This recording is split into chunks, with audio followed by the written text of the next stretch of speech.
어제 미국과 중국이 2차 무역 협상을 마무리했습니다. 무역 협상의 이 핵심 포인트는 중국이 미국 제조업체에 대한 히토류 수출 허가 완화 기간을 6개월로 제한한 것입니다.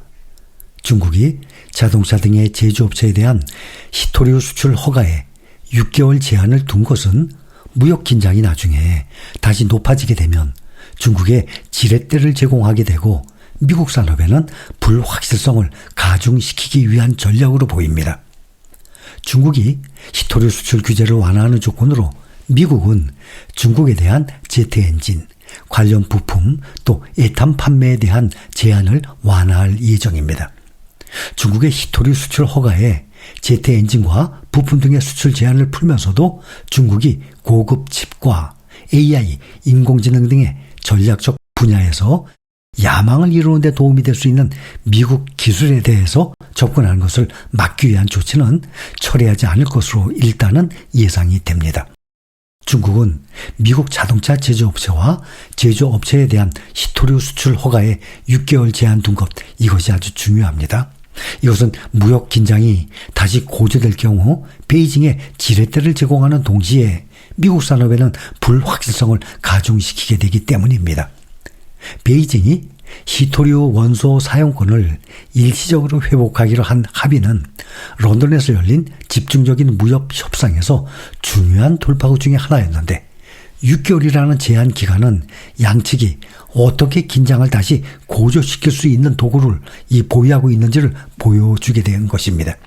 중국이 당장 히토류 수출 규제를 완화하는 조건으로 미국 협상단은 제트 엔진과 관련 부품 그리고 플라스틱 제조에 중요한 천연가스 성분인 에탄 등의 중국 판매에 대한 최근 제한을 일부 완화하기로 합의된 것입니다. 지난달에 제네바에서 체결된 잠정 합의를 유지하기 위한 틀의 세부 사항은 아직 마련 중이라고 밝혔습니다. 중국은 미래 협상을 위한 귀중한 무기를 확보하기 위해서 필수 광물에 대한 독점권을 유지하려고 합니다. 트럼프 대통령은 중국과의 무역 휴전 복원 합의가 완료되었으며 본인과 시 주석의 최종 승인을 받아야 한다라고 밝혔습니다. 트럼프 대통령은 자신의 트루스 소셜 플랫폼에 중국은 자석과 필요한 히토류를 모두 선제적으로 공급할 것이라고 게시했지만 중국의 공약에 대한 추가 세부 사항은 밝히지 않았습니다. 트럼프 대통령은 자신의 트루스 소셜 플랫폼에 올린 글에서 중국이 핵심 히토류와 자석을 선 공급할 것이며 중국 학생들은 미국 대학에 진학할 수 있을 것이라고 밝혔습니다. 그리고 우리는 총 55%의 관세를 받게 되고 중국은 10%만 받게 될 것입니다. 라고 했습니다. 전기 자동차부터 전투기까지 첨단 기술 제품의 필수적인 이 광물 공급에 대한 중국의 독점적 주의는 미국과의 무역 협상에서 강력한 이점이 되고 있습니다. 테슬라의 일론 머스크는 중국의 자석 규제가 테슬라의 휴머노이드 로봇 옵티머스 생산에 지장을 줄 수 있다고 말을 했고 자동차 포드는 5월 시카고 공장에서 익스플로러 SUV 생산을 일주일간 중단했다고 밝혔습니다. 중국의 히토류 시장 지배는 오랫동안의 노력 끝에 이루어진 결과입니다. 1990년대에 이르러서 중국은 최고 품질의 히토류 광산을 개발을 했고 히토류 자석에 대한 수요가 급증하는 제조 부문도 성장을 했습니다. 국가 지원과 원자재 접근성이 용이했던 중국 자석 제조업체들은 해외 경쟁사들을 압도해 나가기 시작했습니다. 2010년이 되자 미국의 히토류 자석 산업은 사실상 자취를 감추게 되었고 이것은 중국에 강력한 무기를 제공하게 된 것입니다. 5월 중순 제네바에서 무역 휴전 이후 워싱턴은 중국이 수출 허가 발급을 지연하고 있다라고 비난을 했고 이에 중국은 트럼프 행정부가 제네바 협정을 훼손했다라고 서로 비난을 했습니다. 중국이 즉시 발급을 시작할 것으로 예상이 되는 임시 히토류 허가에는 주로 전기 자동차, 풍력 터빈, 가전제품 또 군사장비 제조에 사용되는 이 요소들이 포함될 예정입니다. 이번 잠정 합의를 통해서 워싱턴과 베이징은 불과 일주일 전만 해도 세계 공급망을 교란시킬 위기에 처했던 긴장을 완화하고 있습니다. 이제 양측은 8월까지 더 광범위한 무역 협상을 해야 하는데 그 기한을 앞으로 더 연장할 수도 있습니다. 최근 몇 주 동안 워싱턴과 베이징 간의 무역 전쟁은 관세에서 벗어나 상대국이 절실히 필요로 하는 원자재나 제품에 대한 제한으로 전환되었습니다.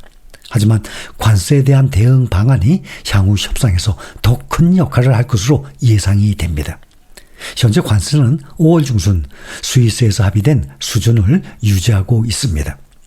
미국이 총 55%의 관세를 부과하게 될 것이고 또 이 두 번째 임기 동안 중국에 적용이 되었던 30% 관세를 지칭하는 거예요. 이것은 1월 취임 전에 부과되었던 관세에 더해진 결과입니다. 또 중국이 미국 제품에 10%의 관세를 또 부과할 것입니다. 현재 중국이 미국 제품에 부과하는 평균 관세는 약 33%라고 미국의 국제경제연구소가 밝혔습니다. 한 달 전에 중재된 무역 휴전을 회복하기 위해서 워싱턴과 베이징은 모두 긴장을 고조시킨 후 완화하는 무역전쟁 전략을 채택을 하고 있습니다. 그런데 외교 정책과 무역 전문가들은 이러한 전략이 장기적 합의의 전망을 해치는 위험한 전략이라고 말하고 있습니다. 최근 미국의 화웨이 테크놀로지스 겨냥 경고에 분노한 베이징은 미국 자동차 제조업체와 방산업체에 대한 히토류 공급을 사실상 차단을 했습니다. 이에 대응해서 미국은 중국에 절실히 필요한 제트 엔진을 비롯한 제품의 또 판매를 또 금지했습니다. 그런데 트럼프 대통령과 시진핑 주석이 전화 통화를 한 뒤 이번 주 런던에서 무역 협상이 재개된 것입니다. 히토류 수출에 대한 중국의 독점적 지위가 당사국들이 런던 회담을 위해서 재소집하는 데 영향을 미치게 되었고 트럼프 행정부가 중국의 산업적, 기술적 야망에 대한 주요 장애물인 미국의 수출 통제를 런던 협상의 쟁점으로 삼게 된 계기가 되었습니다. 미국의 법률 전문가들은 역사적으로 워싱턴이 이러한 통제 조치를 국가 안보 보호라는 목적에 국한해 왔다고 지정을 합니다. 조 바이든 전 대통령 재임 시절 미국 관리들은 중국의 거듭된 협상 요청에도 불구하고 이러한 조치는 협상 대상이 아니다라고 거부를 해왔습니다. 반면에 현 트럼프 행정부는 수출 통제를 중국으로부터 양보를 얻어내기 위한 지렛대로 활용하기 위해서 그 활용 범위를 확대했습니다. 런던 합의는 미국이 제트 엔진과 관련 부품에 대한 최근의 일부 통제를 해제하는 대가로 중국이 히토류 원자재 허가 발급을 가속화한 것을 포함합니다.